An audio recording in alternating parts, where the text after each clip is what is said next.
All right, next we're going to hear from Matej Zak of Trezor. 次はトレザー会社の、Matej Zak さんから、プレゼンをしていただきます。Go ahead. Thank you very much. Thanks for having me. Good afternoon, everybody. Just a little bit of a disclaimer. I don't have any animals to give away at the end of my talk, so I hope that doesn't lessen your incentive to stay here for the following 15 or 20 minutes. But yeah, so Trezor is a hardware wallet company, and my first question is for the audience is, how many of you guys, if you could raise your hand, it's a bit of privacy, let's say, sensitive topic, so you don't have to answer. But in case you do want to, do you use hardware wallet of any kind, either Trezor or our competitors? Okay, so that roughly, I would say, mirrors the market, as you will see in the presentation as well. Because there is some just tiny percentage of people actually using them, and we'll talk about it and why that is and what we as a company want to do about that. I have even more shocking question to start with, and that is, how much Bitcoin do you own? And I assume you would not like to answer this question, and I think that's a good idea, so please don't answer. But think about this, and at the end of the presentation, I have some ideas to share. So a little bit of a history about the company. So we are Prague-based, Czech Republic, middle of Europe company. We started in 2014 with the first ever hardware wallet. A bit of like a 101 what hardware wallet is, but it's a very small consumer electronic device which you can connect with some kind of software, mobile app or desktop app, and it protects your private keys. And we'll talk about that in just a moment. So we went quite some way to making these wallets obviously very secure, but also very user-friendly. So from, you know, like a very geeky device 10 years ago, now hardware wallets are actually becoming a bit of a more mainstream, and they're, I would say, very beautiful consumer electronic devices that I would like to argue are very easy to use. And that's the point why we are here, or why I'm here, to persuade you guys and your friends and family members to get into self-custody of hardware wallets. So we actually sold close to 2 million devices over those years. So we've seen some traction, and obviously that is making us quite happy. But we are known for hardware, but we don't do only hardware. We actually, I can admit, big percentage of our sales are actually now from even services. So we do a lot of software as well. So we can buy, sell, exchange, even stake, God forbid, the altcoins in our Trezor suite. But we also have a team of experts. We call them Trezor experts. And these people, you can book a session with them, and they will help you to get into self-custody and start very safely, and they will help you set up the way you should. We also sell seed storage solutions. We will talk about what seed is in just a moment. But these solutions are basically help you to keep the backup of your private keys for very long run, and they are basically sort of undestroyable. To make sure they're built really rigidly. And as I already mentioned, there's a show of Trezor Suite, which is the desktop application. But now you can also do everything in mobile. And I can hint a little bit that we will be launching also this year a new device, which we are very excited about, equipped with some wireless technologies. Let's put it just that way. And more talking about the history. So we are the first in the world, those 10 years ago, or more than 10 years, to worry about this. Now, my question is what this is. So you can think about it for a moment.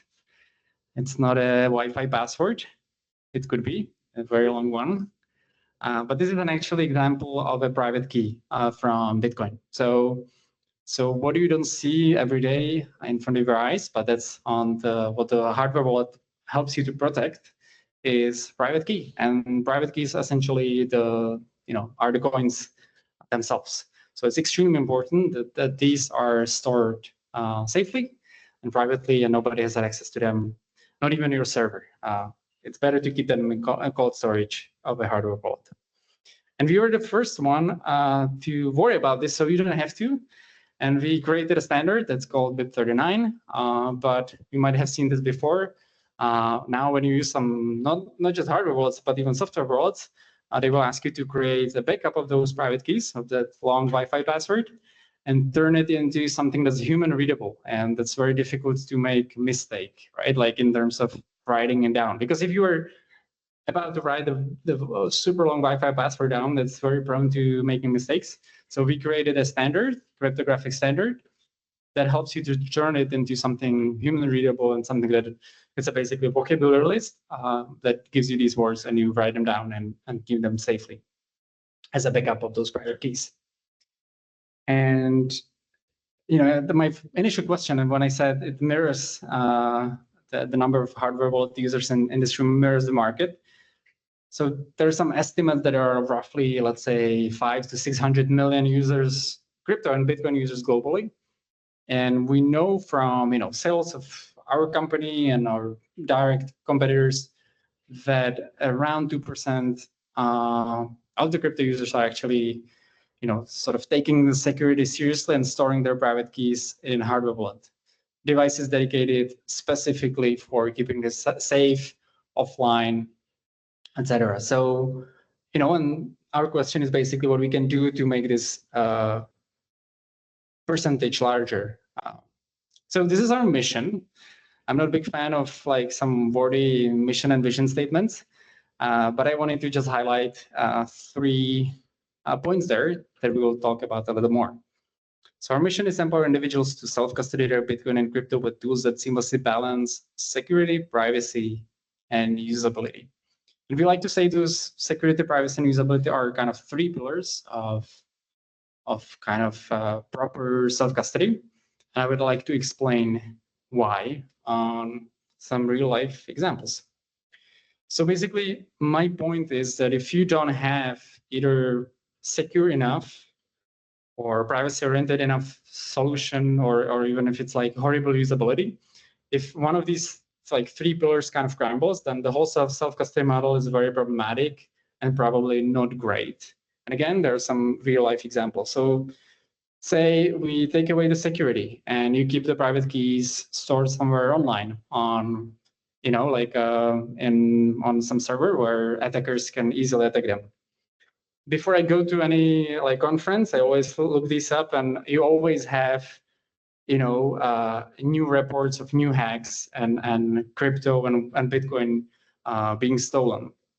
So, by the way, those usually correlate with our sales. So as an example of when, for example, FTX crumbled, we could instantly see a huge spike in our sales, because then users kind of realize, well, it's probably a good idea to self-custody my own coins and not just leave them with some third-party institution, which either the attackers, like the sort of the surface of the attack is either somebody's trying to steal it from them.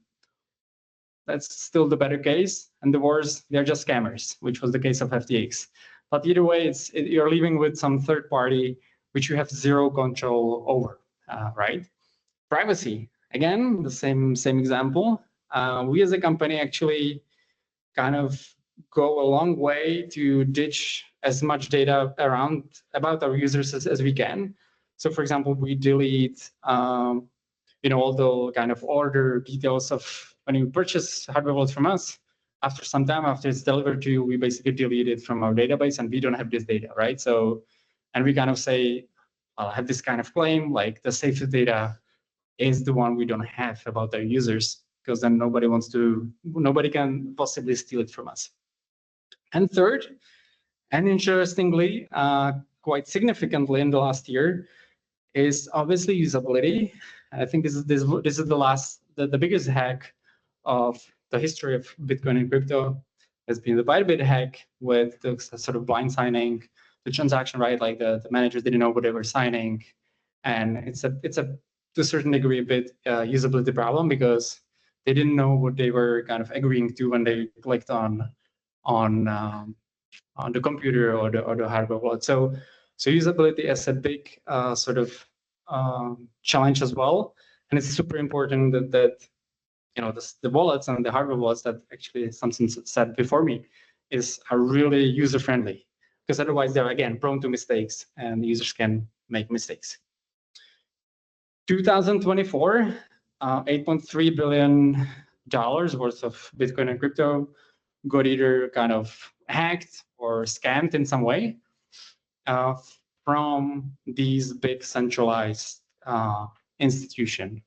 So, this maybe sounds like a statistic, but if you were part of the statistic, that wouldn't feel that nice, probably. So again, there's a reason to decentralize the risk, as was also originally meant with Bitcoin, and not to leave your assets in this massive honeypots, which are the exchanges. There's another risk, and that's, I think, more increasingly to also the ethos of Bitcoin and crypto, how it started. And that's sort of this kind of indirect exposure to Bitcoin, because there are companies that are actually, that you cannot really steal any Bitcoin from. And the reason is because they don't own any. It's just like a legal obligation. So you're basically buying a legal contract that somebody's promising you that you own the Bitcoins through again some legal obligation, and that's not Bitcoin itself. So again, it makes sense, and there are ways to own it directly on your own. Not to mention, there are also and significantly. So please take it seriously. Take the security, privacy, and usability of your Bitcoin seriously, and make it truly yours. And that's it. So thank you very much.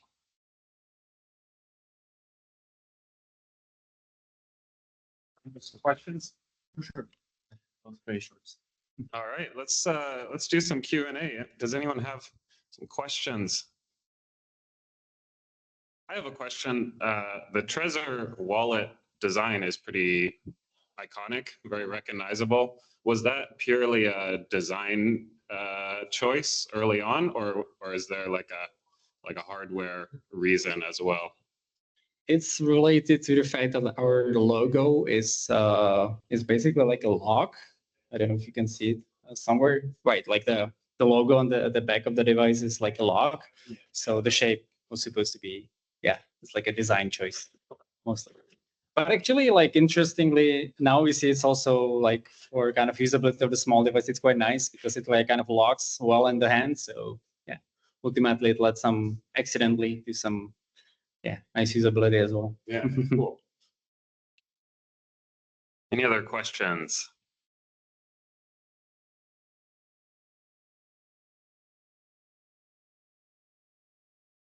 Nice. There's many different companies and now countries also using Bitcoin as a standard, and I want to say acquiring Bitcoin, holding Bitcoin as a strategic reserve. Mm-hmm. Is Trezor doing anything to help remedy any security issues they may have, or coming to them with any solutions? So we ask ourselves this question quite a bit as well internally. And I can quite frankly say our internal decision is to focus on the end customer, mainly like a B2C. So we don't have any immediate plans to do like a B2B kind of custody or anything like that. I would say there are like 2 or 3 reasons for that. Honestly, like it starts with the mission. We really want to do peer-to-peer, like the end individual is like the main customer for us. And basically regulation, it's a path we don't really, it gets basically harder and more regulated, KYC, etc. We don't want to do that for as long as we can. I mean, of course, like the regulatory environment is probably tightening, but we still want to go as far as we can without, to need to do so. And thirdly, our expertise is not really there anyway. Like we really believe that like after all those years we understand the individual more than any corporation or country. So I think we could. I think we could, but it's basically, I like to say, like, what we choose to do is, or what we choose not to do is as important as what we choose to do. And basically our focus is on B2C, not to lose any energy there. More focused on the individual consumer. Exactly. That's in a nutshell. Yeah. I wasn't aware that Trezor was the proponent, the inventor, however you want to say it, of Bit 39. Yeah. Yeah. That's pretty amazing. I know that. That's cool. Thanks. Yeah. That's a little flex in the presentation. We are proud of that. Thank you very much. Thanks. Any other quick questions?